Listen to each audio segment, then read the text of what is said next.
Okay, so we're always hearing people talk about finding inner peace, right? But what if the secret isn't really about finding it at all? What if it's more about, creating the right conditions for it to just show up? Well, today, we're going to dive into a simple story that holds a really powerful key to a quieter mind. So, first things first, let me ask you something. Does your mind ever feel, well, like a storm? Just a whirlwind of thoughts, pulling you in 100 different directions all at once, making it pretty much impossible to feel calm? If you're nodding along, then you are definitely going to want to hear about a guy named Marco. All right, so let's meet our guy Marco. He's 24, and his mind? It was in constant motion. I mean, all day long, thoughts would just swarm in and out, leaving him feeling super uneasy and, honestly, just completely exhausted. His mind was caught in this constant tug of war. On one side, he was always replaying the past, feeling sad or regretful about things that were totally done and over with. And then on the other side, he was jumping way ahead into the future, just consumed with worry about what might happen. The one place he never was? Right here, in the present. And the cost of this mental storm? It was huge.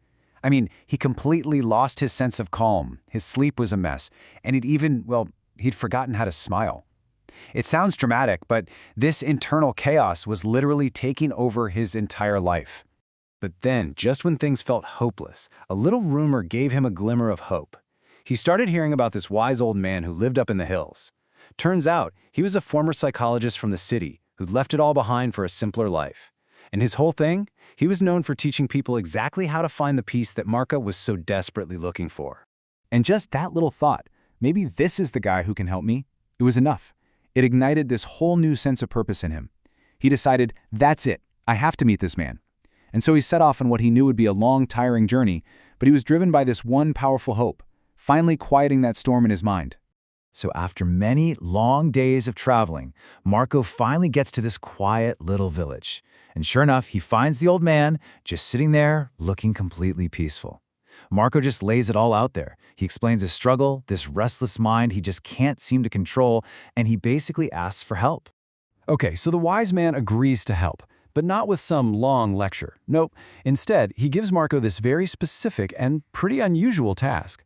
He takes a glass of water and fills it right up to the absolute brim. I mean, so full that even the slightest little shake would make it spill. And he tells Marco, I want you to walk from one end of this village to the other and then all the way back. And then he adds the one single, absolutely crucial rule that changes everything. You must not spill even one single drop of water. And just like that, the stakes became incredibly high. This was going to require total, absolute focus. So Marco starts his walk. And you can just imagine, the path is anything but peaceful. We're talking a narrow, busy road with people walking and running and bumping past them. You've got shopkeepers yelling out to customers, dogs barking like crazy. It's just total sensory overload. And yet, he comes back to the wise man. And he's done it.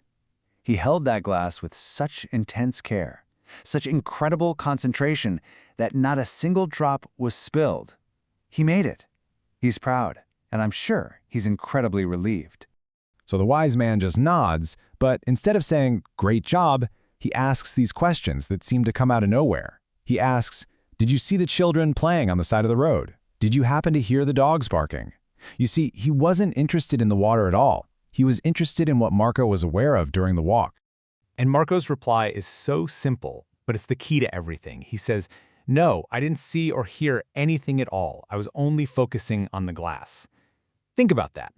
He was so intensely focused on that one task that all the chaos of the village, the kids, the dogs, the shouting, it's like it didn't even exist.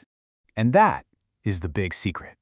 The whole thing wasn't really about carrying a glass of water, was it? It was about the power of being in the present moment. Because when Marco's mind was completely, 100% focused on his task, there was simply no space left over for fear or confusion or any of those extra thoughts. All his usual worries about the past and fears for the future, they just vanished. His mind, it became quiet. And that's the beautiful revelation Marco finally understands.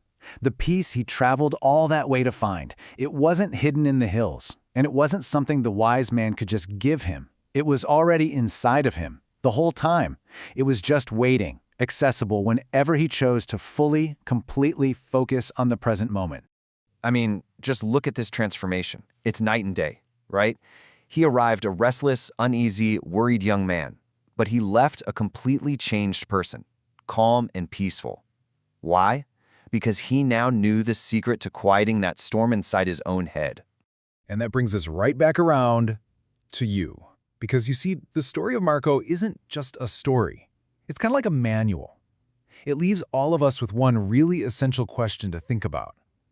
In your own life, what is your glass of water? What is that one thing you can focus on right here, right now, to find your own moment of peace?